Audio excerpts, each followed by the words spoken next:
भैया बहनों, आज हम सामाजिक विज्ञान के अंतर्गत राजनीतिक जीवन यानी कि राजनीति की किताब आज पढ़ाने जा रहे हैं।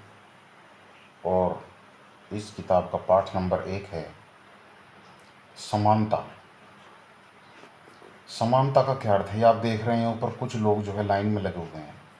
छोटे लाल जहाँ पर किसान हैं, तो मंजीत कौर शिक्षिका हैं, तेजा सिंह व्यापारी हैं, गिरीश राव छात्र हैं, कांता देवी घरेलू कामगार हैं, तो सुजाता कुमारी भी घरेलू कामगार हैं। ये सब अलग अलग क्षेत्र के लोग हैं, कुछ अमीर हैं कुछ गरीब हैं, लेकिन एक ही लाइन में क्यों लगे हुए हैं?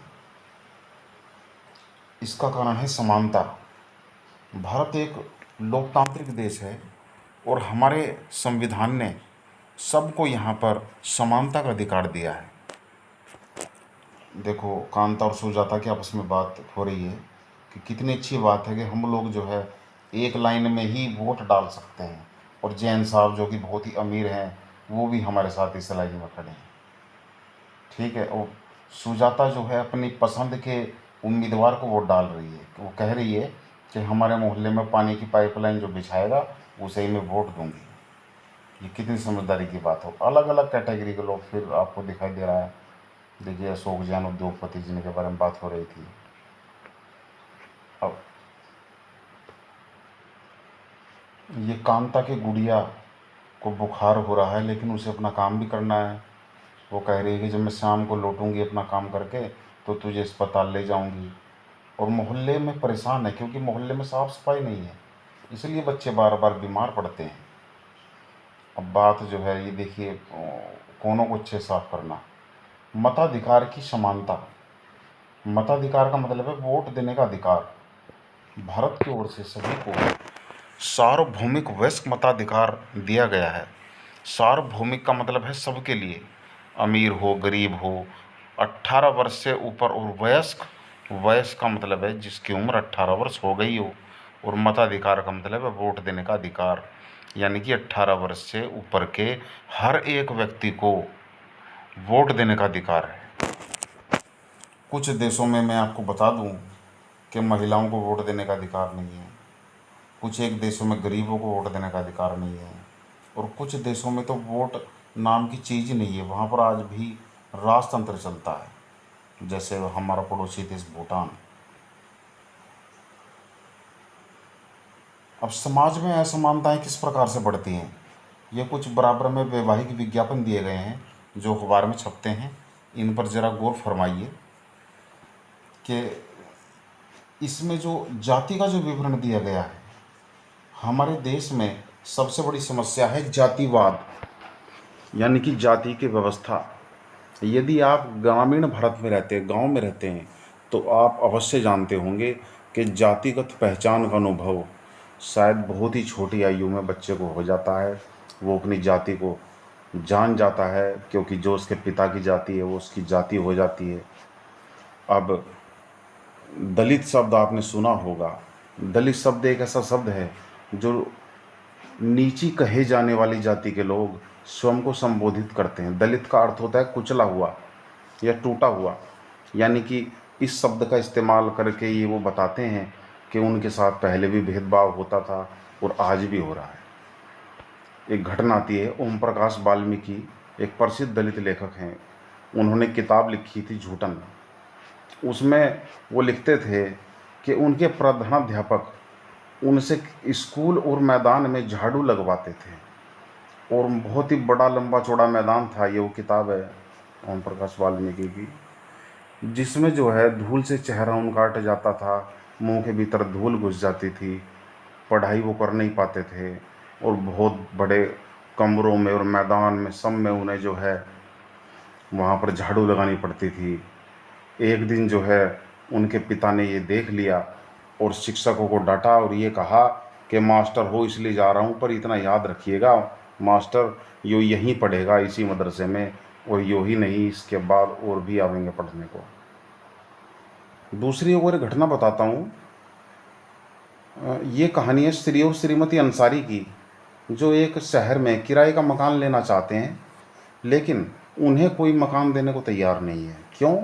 क्योंकि वो अंसारी हैं। मुसलमान हैं, सब लोग ये समझ रहे हैं कि वो नॉनवेज खाते होंगे, इसलिए जो है लोग बाग बहाना बनाते हैं। कोई कहता है भाई हम नॉनवेज नहीं खाते, कोई कुछ और कहता है, और बहुत ही बाद में 1 महीने बाद जाकर उन्हें कोई कमरा मिलता है।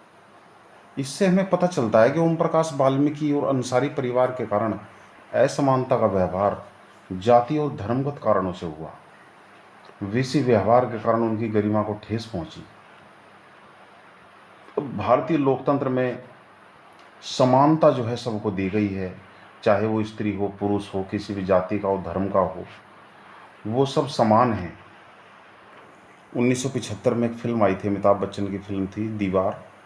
इस फिल्म में जूते पॉलिश कराने वाले का लड़का पैसे फेंक देता है, तो वो मना कर देता है कि मुझे पैसे फेंक कर नहीं, बल्कि मुझे हाथ में पैसे चाहिए। ये हमारा संसद भवन जो लोकतंत्र का मंदिर है, आज समानता को स्थापित करने के लिए संविधान में कुछ प्रावधान बनाए गए हैं। कानून की दृष्टि में हर व्यक्ति समान है, चाहे वो देश का राष्ट्रपति हो या कांता जैसी घरेलू काम करने वाली महिला। किसी भी प्रकार से किसी के साथ कोई भेदभाव नहीं किया जा सकता। इसीलिए सरकार ने एक मध्याह्न भोजन, जिसे अंग्रेजी में मिड डे मील बोलते हैं, सरकारी स्कूलों में ये चलता है, ये व्यवस्था चलाई गई है। इसमें स्कूल के बच्चों को दोपहर का भोजन दिया जाता है।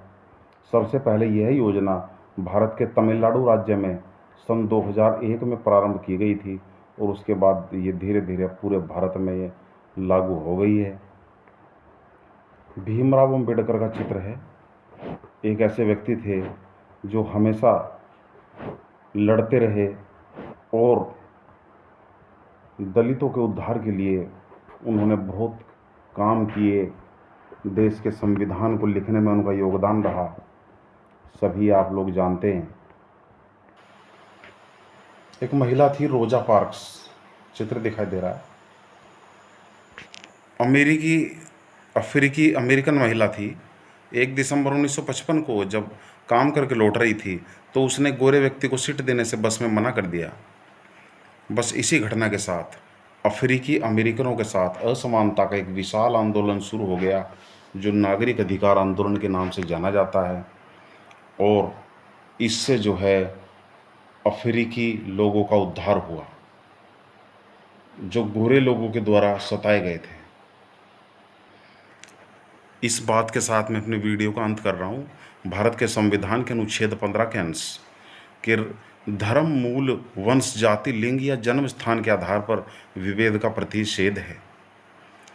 राज्य नागरिक के विरुद्ध केवल धर्म, मूल, वंश, जाति, लिंग, जन्म स्थान, किसी आधार पर कोई विभेद यानी कि भेदभाव नहीं करेगा।